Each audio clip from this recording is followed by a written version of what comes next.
Courtney Fingar, editor of FDI Magazine, part of the Financial Times Limited's FDI Intelligence Specialist Division. We've already begun our planning here for the Bio 2010 event, which will be taking place in Chicago in May. And we're starting to look ahead at what this event might hold, what it suggests about the life sciences sector, what it suggests about the general inward investment landscape. And you can keep an eye on all of this through this microsite here on FDI Magazine's website. I'm joined by Douglas Clark, who is director of RSM, and he heads up their TechLocate, which is a location consultancy practice based in London. Douglas has participated with FDI Magazine, chairing panels in the past at Bio, and is also the Europe columnist for FDI Magazine. Douglas, as you know, it's been a difficult year for most sectors. Yes. Pharmaceuticals is one sector that tends to have a less negative impact from an economic downturn than others, such as real estate, which we'll be talking about in our MIPRIM preview as well. But it has been hit nonetheless. What would you anticipate the crowd will look like at Bio this year? What will be the feeling? From talking to your corporate clients and also the locations you advise, what's the general feeling about this sector? I'm a bit optimistic. I think we'll see the same sort of crowd that we saw, say, at San Diego a couple of years ago. I think we'll see some good numbers and a very good mix of people in the industry right across the various supply chains. So I'm quite optimistic for this Bio. And what are the trends that we should be looking out for? I mean, we might have some more mergers and acquisitions activity in big pharma as companies take advantage of the recession. Also, I think partnerships between emerging economies and the more developed economies.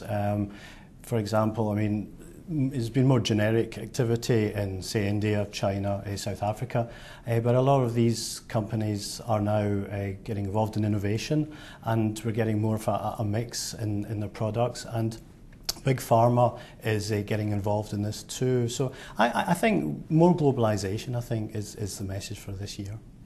Well, one of the things that we've talked a lot about in FDI Magazine, I guess one of the regular rants that I talk about from time to time in the editor's page, is the slight madness around every location in the world wanting to be a biotech cluster. Yes. And often when it doesn't even make sense, and it became the craze several years ago. Yes. And I've often felt, and certainly at the magazine, we've wondered whether some of these resources could be better spent, chasing sectors that these locations actually have a competency for. Yes. One thing I've been wondering is in the downturn, there's a need for focus, and the companies have to show more focus, the investors have to be more focused, and also the locations do as well.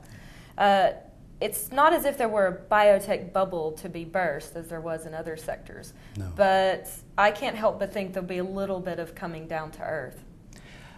Well, maybe I think from the location side, there should be some coming down to earth rather than from the biotech companies. The biotech companies are having a hard time.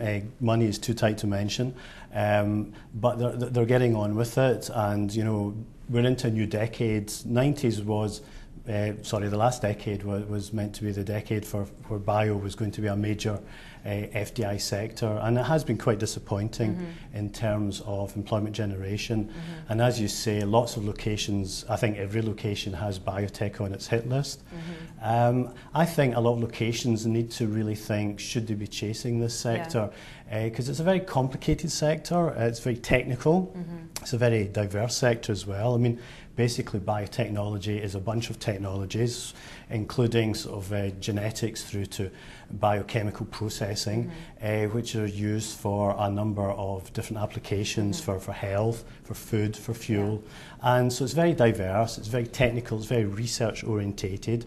The companies burn a lot of money, and it takes a long time for money to come back to the balance sheet. So really it's a very complicated sector for locations to target, and I really do think you've got to have a good story, a genuine story, if you're going to be targeting it. You can't jump into that game very easily. I don't think so, certainly not now. If you're coming at it as a starter, definitely not, no.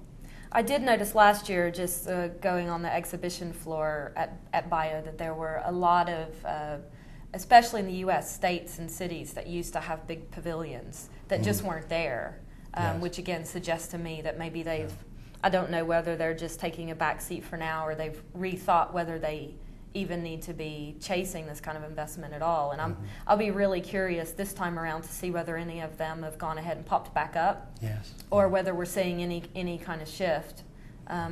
Certainly another thing I noticed was that there was a lot bigger presence from India and China, as you mentioned. Yes. It was quite a sizable India pavilion this year. And I just think that something like that, just a casual walk around the floor of an exhibition like this and seeing who's there and who's not, who's got the big banners and who don't, Yes. kind of tells you who's thrown their hat into this ring. It does, although sometimes, I mean, the ones that have got huge pavilions actually don't have much of a story. So sometimes it goes in inverse. All banner it's and all nothing to back it banner. up. I mean, for me, it's action, the networking, the events of behind the scenes rather than the actual pavilions themselves. But you're right. I mean, it is interesting. I mean, I can remember San Diego, which had a huge diversity of countries. It was walking around the world. You know, every country had a pavilion. So it was great, and I know it was not so strong in Atlanta. I think we will see more in Chicago.